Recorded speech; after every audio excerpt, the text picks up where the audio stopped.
कक्षा 10 विषय गणित प्रश्नावली 1.2। सवाल नंबर 1, निम्नलिखित संख्याओं को अभाज्य गुणनखंडों के गुणनफल के रूप में व्यक्त कीजिए। तो आप पिछली कक्षा में पढ़ चुके होंगे अभाज्य गुणनखंड किस तरीके से करते हैं। सवाल नंबर 1 का 1, इसमें दिया है 140, इसके करना है अभाज्य गुणनखंड। अगर आपने पढ़ा होगा कि जब तक संख्या के अंत में अगर 0 आए, 2 आए, 4 आए, 6 आए तो कितने से कटते हैं? 2 से। इसका मतलब है कि जब तक संख्या के अंत में अगर सम संख्या आए तो 2 से कटेगा, अगर विषम संख्या आए तो वो आपको चेक करना पड़ेगा। तो 2 से कट रहा है, इसके अंत में कितना है? 0। तो 2 का पहाड़ा ऐसा पढ़ना है कि 14 से ज़्यादा नहीं हो, 2 सत्ते 14 और 0 जैसा की तैसे ही, फिर 0 है, लास्ट में कितना है? 0, तो फिर 2 से कटेगा। 2 का पहाड़ा पढ़ना है कि 7 से ज़्यादा नहीं हो, 2 कम 2, 2 ने 4, 2 3 है 6 और जो कितने हैं? 7। और यहाँ पर कितना आ गया? 1। यहाँ पर लिखते नहीं है, यहाँ पर जो मान लो छिपा है, 1 यहाँ पर छिपा है, तो कितने हो गए? 10। 2 का पहाड़ा ऐसा पढ़ना है कि 10 से ज़्यादा नहीं हो, 2 पंजे 10। 35 कितने से कटते हैं? अब किसके पाड़े में आते हैं? पहले तो 5 के में आते हैं, 5 सत्ते 35 और 7 से 7, 7 से 7 लिख दो। अतः 140 बराबर 2 गुणा में 2 गुणा में ये वाले 2 5 गुणा में 7। तो ऐसे लिख सकते हैं अपन 1 बार और 2 बार। 2 क्या बार हैं? 1 बार और 2 बार, तो 2 की पावर 2 गुणा में 5 और गुणा में 7। इसका मतलब 2 की घात कितनी है? 2 गुणा में 5 गुणा में 7। अब सवाल नंबर कितना? दूसरा कितना दिया है? 156।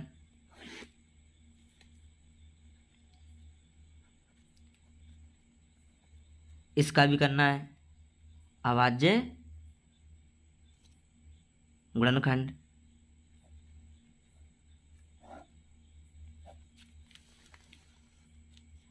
तो जब तक संख्या के अंत में कितना हो? सम संख्या, तो कितने से कटेगा? 2 से। तो इसके भी में सम संख्या है, 6 क्या है? सम संख्या, 2 से कटेगा। 2 का पाड़ा ऐसा पढ़ना है कि 15 से ज़्यादा नहीं हुए, तो 2 सत्ते 14 और जे 15 है, कितना बचेगा? 1, तो ये कितने हो गए? 16।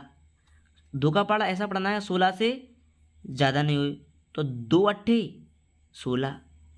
संख्या के अंत में फिर देखो सम संख्या है, तो कितने से कटेगा? 2 से। 2 का पाड़ा ऐसा पढ़ना है कि 7 से ज़्यादा नहीं हो, 2 3 6 और जो कितने हैं? 7, तो 1 बचेगा, कितने हो गए? 18। कितने हुए? 18। तो 2 का पाड़ा ऐसा पढ़ना है कि 18 से ज़्यादा नहीं हुई, तो 2 9 18। अब संख्या के अंत में क्या है? विषम संख्या, तो ये कितने से कटेगा? 3 से। तो 3 एकम 3 और 3 त्रिके 9 और 13 13 से लिख दो। अतः 156 बराबर ये वाले 2 गुणा में 3 गुणा में 13। तो इसको लिख सकते हैं 1 बार 2 बार, 2 कितने बार हैं? 2 बार, 2 की पावर 2, मतलब 2 की घात 2 गुणा में 3 गुणा में 13। इसका आंसर हो गया। अब सवाल नंबर 3 में क्या दिया है? 38 25। 38 25। अब इसका करना है क्या? अभाज्य गुणनखंड। 38 25। अब संख्या के अंत में क्या है?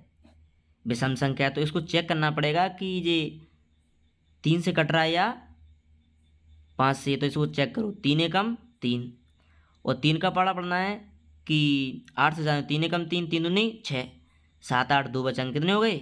22। 3 सत्ते 21 और जो 22 है 1 बचेगा, 3 पंजे 15, कट गया जी। 3 एकम 3 और 3 का पाड़ा पढ़ना है कि 8 से ज़्यादा नहीं हुई, है ना। तो 3 एकम 3, 3 दूनी 6, 7 8 कितने बचे 2, तो ये कितने हो गए 22।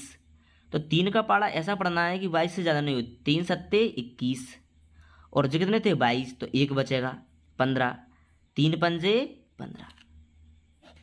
अब जो कितने से कटेगा 3 से, 3 का पाड़ा ऐसा पढ़ना है कि 12 से ज़्यादा ना हो, तो 3 चौके 12। अब 3 का पाड़ा पढ़ना है कि 7 से ज़्यादा नहीं हो, 3 एकम 3, 3 दूनी 6 और जो कितने 7, तो 1 बचेगा कितने हो गए 15, 3 पंजे 15। अब देखो चेक करोगे 3 से कट रहा है, 3 एकम 3, 1 बचेगा, 3 चौके 12 और 3 के पाड़े में 5 आती नहीं है, तो चेक कीजिए 5 से कट रहा है क्या, 5 अट्ठे 40, 41 42 कितने बचेंगे 2 और 5 गुना 5 25। अब फिर 5 से कटेगा, 5 एकम 5, जी 8 है कितने बचेंगे 3, 5 सत्ते 35 और 17 17 से आता है 38 25 बराबर 3 गुणा में 3 गुणा में 5 गुणा में 5 गुणा में 17। तो एक बार 2 बार 3 क्या बार हैं 2 2 बार, मतलब 3 की घात 2 गुणा में 1 बार 2 बार, तो 5 की घात ये भी 2 गुणा में 17 के 17। अब सवाल नंबर 4, सवाल नंबर 4 में दिया है